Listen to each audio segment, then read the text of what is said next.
Assalomu alaykum hurmatli obunachilar, bizdan kuzatib borayotganlar. Bugungi obzorimizda Yakkasaroy rayon Rakatda joylashgan 30 yer uchastkasiga ega bo'lgan uy-joy. Binoning umumiy kvadraturasi 360 kvadrat, xonalarning soni 5 ta, 3 ta qavatdan iborat bo'lgan bino ko'tarilgan. Podol birinchi va ikkinchi qavat. Navesta tagida bitta katta mashina sig'adiganlik joy ajratilgan. Hovliga kirganimizda chap tarafimizda hovli qismi uchun hojatxonasi joylashgan va kichikroq joy zeleniy zona uchun ajratilgan. Endi uy ichiga kiramiz, xonalar planovkasi va remontlar bilan tanishib chiqamiz. Uyga kirishimiz bilan kattagina hol qismi bor. Birinchi qavatda hol, oshxona, zal, mehmonlar uchun ajratilgan yotoqxona. Patolog balandligi 3,5 metrni tashkil qiladi. O'ng tarafda oshxona joylashgan, kuxonli garniturlar yasatilgan va shunaqa ko'rinishdagi oshxona bo'lyapti.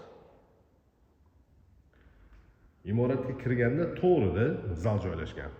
Zalning razmeri uzunasiga 7 metr va eniga 1 metrni tashkil qiladi. Qo'shni devordan 2,5 metr tashlab imorat ko'tarilgan va katta panoramli oyna romlar o'rnatilgan. Bu uyda o'zi katta bo'lib tushgan hamma xonalar hozirgi video davomida bu joylarni ham ko'rib o'zingiz guvoh bo'lasizlar. Birinchi qavatda joylashgan umumiy sanuzel ko'rinishi. Mehmonlar uchun ajratilgan yotoqxona. Shu xonaga tegishli bo'lgan alohida o'zini yuvinish xonasi bor. Bu xonaning razmeri uzunasiga 5 metr va eniga 3,5 metrni tashkil qiladi va alohida garderobnisi ham joylashgan. Har bitta qavat uchun alohida elektr shitlar yig'ilgan. Bir-biriga nagruska tushmasligi uchun imoratda tegi butunlay podol, zinalar tagida podsvetkasi bor. Hozir elektriklari ozgina ishi bor. Xudo xolsa 1-2 kunning ichida to'laligicha bitirib berishadi. Endi ikkinchi qavatga ko'tarib boramiz. Ikkinchi qavatda 3 ta yotoqxona va bitta katta hol qismi bor. Ikkinchi qavatga ko'tarilganimizda o'ng tarafda ikkinchi qavat uchun umumiy sanuzel, yotoqxona, alohida garderobni va sanuzel bilan bu joyda hol joylashgan. Hol qismidan balkonga chiqsa bo'ladi.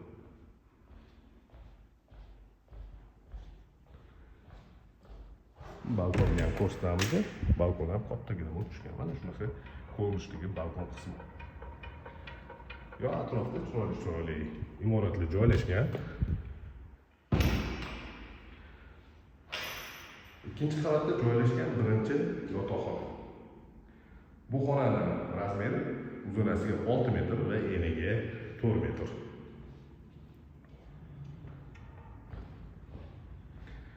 Demak, ikkinchi qavatga ko'tarilganimizda chap tarafimizda bitta yotoqxona bor va o'ng tarafda yana ikkita xona joylashgan.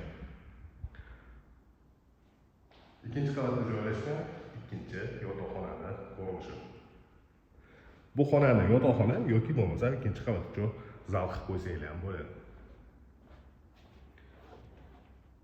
Umumiy sanuzel.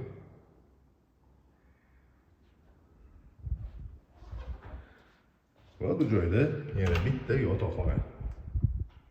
Ya'ni ikkinchi qavatda joylashgan 3-chi yotoqxona bor. Alohida sanuzel bor, garderob uchun ajratilgan xonalari va shunday ko'rinishdagi xona. Imoratda tegi butunlay yaxlit podol qilingan. Bu joyda полноценный oyna rom tushgan. Kattagina svobodniy planirovkada xona bo'lyapti va podolga tushganimizda chap tarafda yana bitta xona kotelning uchun ajratilgan. Kotelning ko'rinishi, demak, bu joyda 4 konturli kotel joylashgan, suv uchun bo'ldi, rashidli bak va nasoslar. Bu joyda hovliga chiqib ketish uchun alohida eshik zinalari joylashgan va chap tarafda ko'z tutgan joyimizdan xohlasanglar prachka, xohlasanglar kladovka sifatida foydalansanglar ham bo'ladigan kvadratura yetarli darajada. Demak, imoratdagi butunlay yaxlit podol. Bu ko'rsatgan uyimizda Yakkasaroy rayon Rakatda joylashgan 30 yer uchastkasiga ega bo'lgan uy-joy. Binoning umumiy kvadraturasi 360 kvadrat, xonalarning soni 5 ta bo'ldi. 3 ta qavatdan iborat bo'lgan bino ko'tarilgan podol, birinchi va ikkinchi qavat. Hovli tarafdan shunaqa fasad ko'rinishiga ega bo'lgan imorat qurilgan. Bu uy narxini opisiyaga yozib qo'yamiz.